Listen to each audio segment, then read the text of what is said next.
2 years ago, Sony and Sucker Punch launched their take on comic book origin stories with inFAMOUS, which put players in the electrified shoes of the superpowered Cole McGrath. Now that Cole has grown into his role, does this latest adventure pack the same megawatt punch? Or has it lost its charge?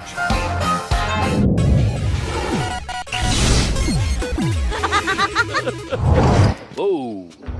Password for the clubhouse? Yeah, don't shoot my ass. Don't shoot my ass. Entrez-vous! inFAMOUS 2 picks up as Cole follows a lead to the Louisiana city of New Marais, when he realizes his current powers aren't enough to deal with the destructive creature simply known as the Beast.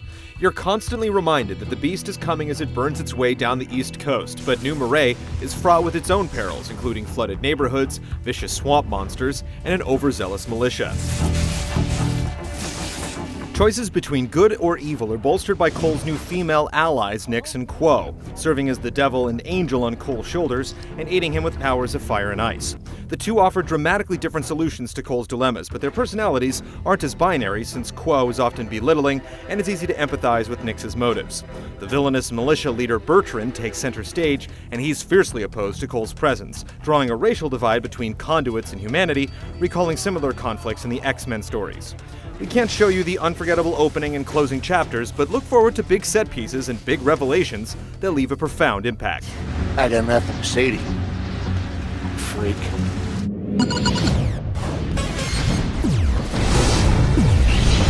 I need to think this through.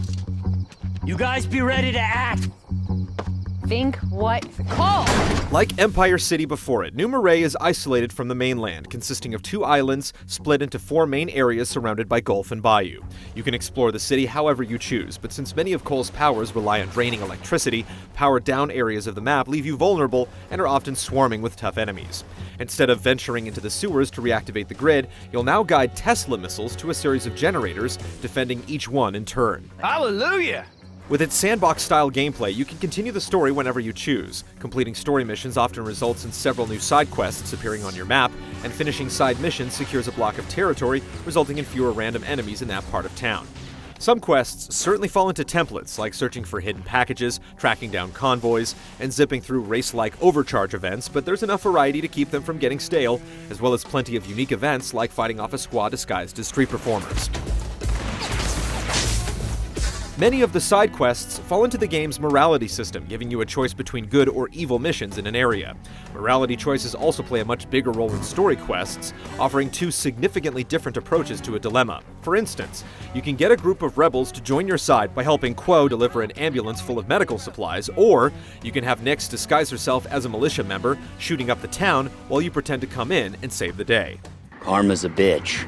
I get it. In addition to quests, you'll want to keep an eye out for collectible blast shards that increase your energy reserves, as well as carrier pigeons with audio files that provide additional story development. Gotcha! Random events provide good or evil karma opportunities, giving you a chance to rescue hostages or silence street performers. Civilians carrying blast shards offer temptation for players on the good side, but dealing with the constant muggings does grow tiresome. Let's do this. By far, the biggest addition to inFAMOUS 2 is user-generated content, providing players with mission creation tools that approach the depth of Little Big Planet. Sorting through some of the developers' creations shows just how much freedom the tools offer in the right hands. There are races, games of skee-ball, rides on magic flying pallets, rogue disco balls, and even a clever platformer with a propane tank that moves in tandem with Cole. You can even make story-based missions with cutscenes and moral choices, limiting Cole's powers in specific situations. Learning how to create a level, however, can take a bit of work. The closest thing to a tutorial is a set of templates with tooltips briefly explaining what each network of circuits does. Starting off, the best thing is to simply start moving objects around and inserting additional elements. But if you want to start from scratch, determining how each logic circuit works and how to piece it all together takes quite a bit of study. Still, the depth of what's available can't be denied, as you can create numerous groups with different properties, edit animations, set AI profiles, change physics, and so on. You can also edit anyone else's creations to learn how they do things, or simply make soldiers vomit instead of dance.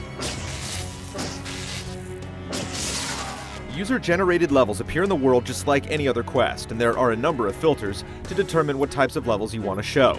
Unfortunately, there's no filter or search that lets you easily see friends' levels, and remixing a level can result in 2 start points positioned in the same physical space. Despite these niggling issues, user creations add a stream of content that's unlike anything found in the story. When you also consider the strong incentive to play through both the good and evil paths, it's safe to say that Infamous 2 will keep you coming back for quite some time.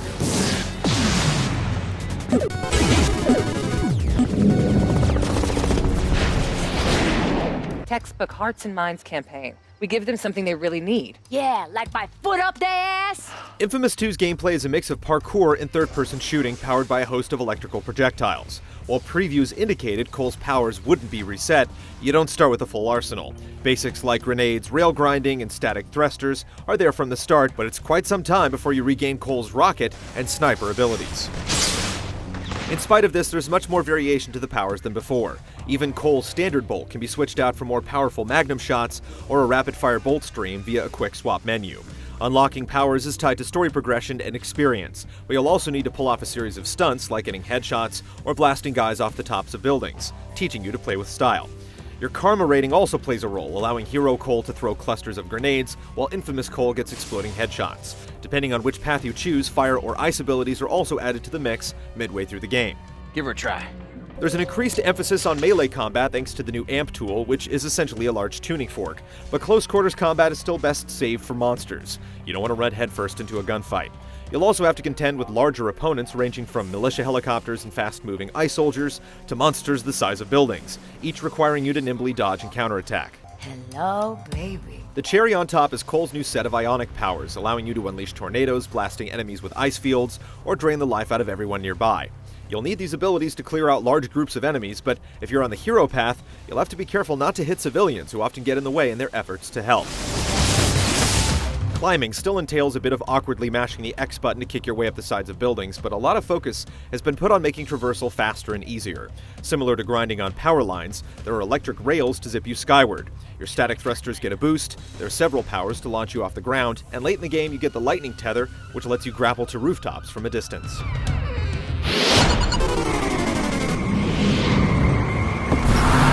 Nice day for a skinny dip. Ooh. Go right ahead. I'm not stopping you. There's no mistake the new Marais draws greatly from New Orleans, with muddy bayous, flooded neighborhoods, and a weathered fort. The lively red light district references a number of games in its dirty movie titles, and there's a nod to the competition with a conspicuous electronic shop. Motion comics still illustrate Cole's story, but in-engine cutscenes are more frequent, with improved facial animation. I think you're crazy. As in any open-world game, you can find anomalies like disappearing cars or breakdancing washing machines. However, there's an impressive amount of carnage and destruction in crowded streets, with exploding vehicles and shattering balconies. The soundtrack echoes the heartbeat of the city, thrumming with urban percussion and haunting strings that rise and fall to complement the game's rhythm.